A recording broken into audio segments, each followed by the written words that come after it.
Hey, what's up, guys? Welcome to my Sky Striker Branded deck profile. Today, I'm going to be talking about why I think playing branded cards in Sky Striker is the best way to play the deck by far, and can make the deck a lot infinitely better.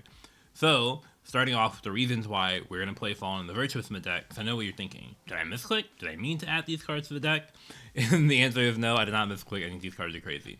So, the first benefit to playing the Fallen the Virtuous is that it's a very diverse card. It does a lot of different things. It's a quick play spell, so it makes your Radiant Typhoon vision better. Also, you can target your own cards. So let's say let's say you do like engage, and your opponent uses Dracotail Flame, right, to negate it. You can chain the Fallen the Virtuous on your own card to pop it, and then the flame is basically like countered. It basically does what like Double Cyclone does there a little bit. I mean, not as good exactly, but it's still really solid, which is really, really nice. And then obviously you can out other cards like Arclight, IP, which IP isn't the best versus the deck, but I mean, dealing with bodies is like nice. It's just super, super fragile. I even played a game yesterday. I was playing against the Odeon Primite deck, and he went like Drill Beam on my spell, and I'm like, Chain Virtuous, It's crazy. This card is actually like so flexible, it's not even funny. So it's really good in that. Also, if you're made to go first, the card's actually like really playable too. It's like a non-engine card that's like good going first and second, which is really nice, and that's something you want. Also, this card is really good in the grind game, especially if you can't kill them, because what you do is you go Fallen the Virtuous, right? You send Albion from the extra deck to the graveyard, pop a card. In the end phase, the Albion's going to set another spell, like another Fallen the Virtuous, so that you can use Fallen the Virtuous again. You could even play 3 Albion if you really want it, but that would be for like a very long grind game that you probably don't need help in, so only playing 2 Albion for now. But yeah, Fallen the Virtuous does a lot for this deck. I think it's really good. And at first, I saw it in the OCG list, and I was, oh my god, sorry if you can hear the background noise. But at first, I saw it in the OCG list, and I thought it was like, oh man, this is actually good, But I tested it, and I think this card's actually crazy in the deck, and I think you 100% play the card. Like, I'm 100% sure you play this card in Sky Striker. It is actually crazy. So let's move on to the deck profile. Starting off, we have three Ray and 1 Rose. Not 2 Rose, because I don't think you really want to draw the card. And yes, I'm playing Desires, but because I'm playing like in a going second version, I feel like you can like hold off on using Desires sometimes, or you can like 0 first. You could even play 2 Desires if you want it, but yeah. So I'm not sure you need like that in the going second version. 1 Roto to see Ray. And then I guess talk about the engine first. So 3 Engage, is obvious. 3 Linkage is obvious. These are like the engine cards I want to see. For non-engine cards, other engine cards. So Desires is another pseudo-engine card. At first, Desires wasn't in the deck list, but I think you really want to see cards that help you like draw cards, like Desires, Radiant Typhoon, and like Thrust. These are like your other pseudo-engine cards, so they give you the engine. You really want to see these. You really want to see one of these cards in your hand, just to be able to like get more spells in graveyard, so all your engages are drawing cards, etc. And you just want to see more cards in general. So I think these cards are really good in the deck. 1 Thrust or 3 Thrust. Thrust is also engine, which is really nice. Thrust is only good though if you have ways to force your opponent to activate monster effects. So you got to keep in mind with that, but I think it's still chill. And then for other removal, so we have Lightning Storm, Feather Duster, Raigeki. So I think Lightning Storm and Feather Duster. So I'm blinding second, by the way. So Lightning Storm and Feather Duster are actually like crazy. Like these cards are so good going second. I am playing Raigeki in the main deck.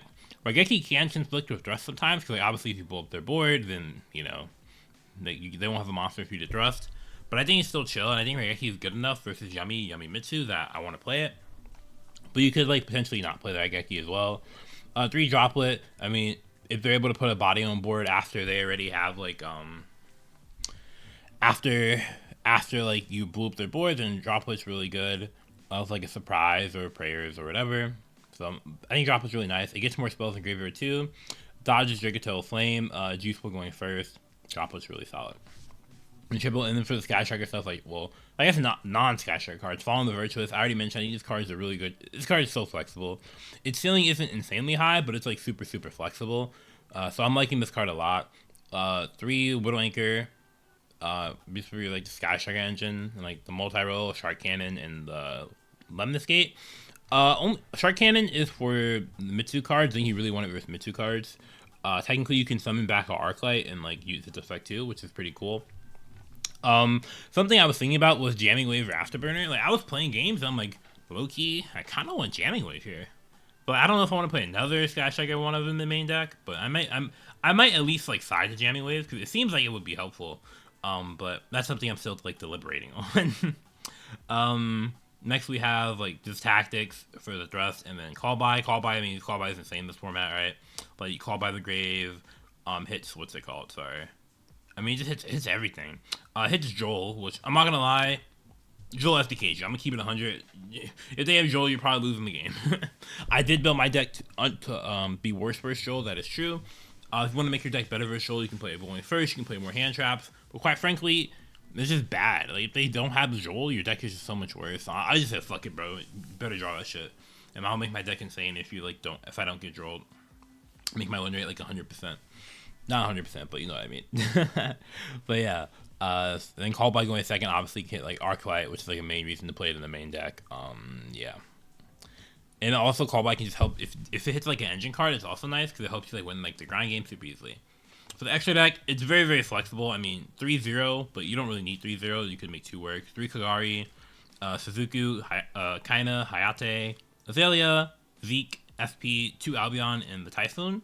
Like I said before, Albion is for the Fallen the Virtuous, 2 of it. Technically, you could play 3, but I don't think you really need 3. And as for these cards in the side deck, these are just like other options. You could play like Ash in the main, you could play Bell. I'm pretty sure you don't want Ash and Bell in the main deck, because I'm pretty sure these cards are just like dog shit versus like Mitsuyami. Well, they're dog shit with the confines of like this deck, because I think these cards are only good versus Mitsuyami. Well, Ash is good versus Mitsuyami if, and then this is a big if you're playing other hand traps with it. Because they have so many ways to like get their Mitsu engine rolling, there's not really like one card you can Ash that like stops a lot, unless you like Ash like Cubs the Yummy way to add 2 names, and they don't already have names, and they don't hit a name off Zombie Vampire.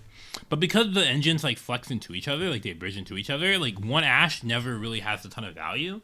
And you can't even be like, oh, you save it for Surprise, because number 1, Surprise isn't even that good versus your deck, and number 2, they can have like Murakumo on the field. So I actually don't think Ash is good versus Mitsuyami if you're playing a board breaker deck. I really don't. Bell's a little bit better because it can pair a bit better with some other cards, but I didn't think it was strong enough overall for me to want to play it in the main deck. Obviously, if you play Ash Bell in the main deck, your matchup versus like Dracotail is going to be like so much better. Like I'm not denying that for sure. But I thought it was still fine because I have a lot of cards for Dracotail, like the Droplet and the Fallen deal with the Flame, and Lightning Storm Feather Duster main deck. So like you open Lightning Storm Duster plus Droplet or Fallen, and it's like GG. I thought the matchup was like chill, but you could arguably like not do that. But yeah, I think it's chill. Joel's another option for sure. I think you at least want to be siding hand traps, because they potentially make you go first. Also, using like a Fua or a Joel, it does give you a decent chance of winning into Joel. I just didn't play the Fua because it's like I wanted more like spells to play like a full going second build. The Double Cyclone, this is a card you would side deck. This card is really good, and I already talked about Jamming Wave and Afterburner. I would say the going first with this deck did get a little bit worse because of D-Barrier being banned. And the reason that matters is because you have less good cards to set off with Thrust now. Because like Black Goat is good versus like Pure Yummy, but it's bad, really, really shit versus Mitsuyami. Like really, really freaking bad. And there aren't really any great floodgates you can set off of the Thrust into Mitsuyami, so that is another reason why the going first is a little bit sus, you know, very, very bad. Also, I think Lightning Storm and Duster are going to be extremely prevalent in this format, so I think it's very risky to want to go first. Obviously, the game 1 is fine, but yeah, and also like I said in my last Sky Striker deck profile, I think in general the going first is kind of rough because a lot of your non-engine doesn't really effectively deal with like Mitsu cards or Dracotail cards. That great going first. Even more so Dracotail. Mitsu kinda, Dracotail though for sure, like my deck just FTKs you if when you go first, you know? Especially if they open like 5 mana and main phase 5 mana, like oh my god. After you set cards, you just get like destroyed. So I think going second is correct. I think you have a lot of ways to deal with boards going second. I think my game 1 win rate is extremely high. My win rate in general should be extremely high as long as I don't get hit by Joel. If it's you draw Joel, well then I mean pack it up. Like I don't know tell you. But yeah, anywho, that's it for my deck profile. Hope you did enjoy, and maybe disagree with some choices, but at least try out the Fallen the Virtuous. I think this card is really good. It's crazy, and I think it's playable in other decks too. Like you can play this card in Dracotail.